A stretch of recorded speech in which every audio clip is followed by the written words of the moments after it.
After the president calls opponents of his Iran deal crazies, the White House is now saying he may have been, quote, a little too flip. Is that enough for South Carolina Republican Senator Tim Scott? He was maybe calling you, Mr. Senator, crazy. You're happy with that walk back? Well, I'm not actually, because not only was he calling me crazy, he was also calling the American people. More than 50% of Americans do not like this deal, so I guess he was referring to the American public as crazy. I will tell you what is crazy, not who is crazy. It is crazy to believe that you can make a good deal with Iran. It is crazy to believe that self-inspections, allowing Iran to self-inspect, has any grain of common sense. What is crazy is to listen to the leaders in Iran, the Ayatollahs, say death to America and think you can make a good deal with them. It is crazy for us to allow for there to be a $100 billion signing bonus, 5 years later having an arms embargo lifted, 8 years later ballistic missiles, and then 10 years later a fast pass to a nuclear weapon. That is crazy.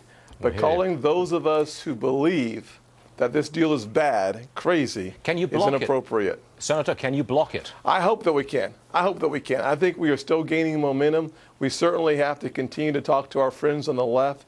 We have to make sure that people understand what's in the deal. The more you understand the deal, the less you like it. Can you block this? President Obama wants to shift some Gitmo prisoners to, I think, the Navy brig in Charleston, South Carolina. Yes. What do you think to that, and can you block it? For heaven's sake, how is it a good idea to ever bring an enemy combatant to the American soil unnecessarily? The Hanahan brig in Charleston is less than a couple of minutes away from schools. Think about it this way. It is already against the law of our country to bring enemy combatants, these terrorists from Gitmo, to America, and yet the president and his team at DOD are analyzing the feasibility of transferring these detainees to Charleston or Leavenworth and other locations around the country that are not military installations.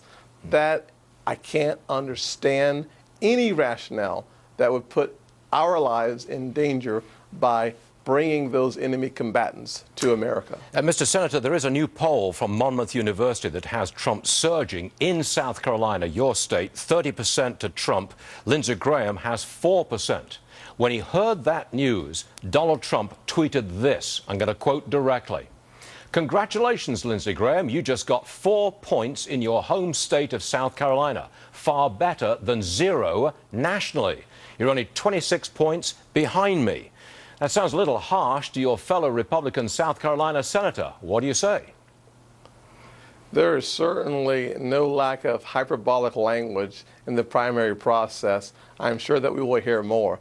The key for us to remember is that the primary process is a long-distance race. We are starting that process now. A long way to go. I think one of the keys for us to being successful in 2016 is making sure that we run as one unified family on the right. That means that we have to figure out how to make sure that we position ourselves for success and how we frame the debate. You could have taken on Donald Trump directly, but you didn't. Well, I think it's important for us to continue. I'm hosting each presidential candidate in a Tim's Town Hall style over the next several months. So while I think we should make sure that we engage each candidate, I'll have an opportunity to ask Donald Trump specific questions in Columbia, September 23rd, 6 p.m. And I'll also have a chance to have Lindsey answer questions on September the 27th in Myrtle Beach. I'm going to have each candidate there, so I'll have an opportunity to have my conversation with all the candidates. Senator Tim Scott, Republican, South Carolina. Thanks very much for joining us, sir. Appreciate it. Thank you. Absolutely. It's good to be back. Now, speaking of Mr. Trump, he tweeted out some personal attacks about our own Megyn Kelly. And in response to those attacks, our boss, Fox News chairman and CEO Roger Ailes, has issued this statement. Donald Trump's surprise and unprovoked attack on Megyn Kelly during her show last night is as unacceptable as it is disturbing. Megyn Kelly represents the very best of American journalism, and all of us at Fox News Channel reject the crude and irresponsible attempts to suggest otherwise. I could not be more proud of Megyn for her professionalism and class in the face of all of Mr. Trump's verbal assaults. Her questioning of Mr. Trump at the debate was tough but fair. And I fully support her as she continues to ask the probing and challenging questions that all presidential candidates may find difficult to answer. Donald Trump rarely apologizes, although in this case he should.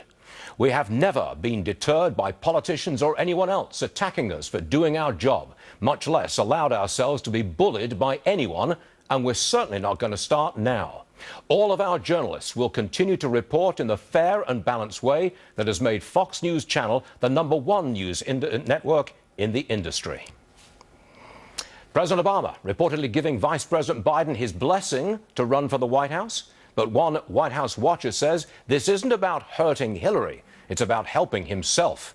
Oh yes, the drama is building.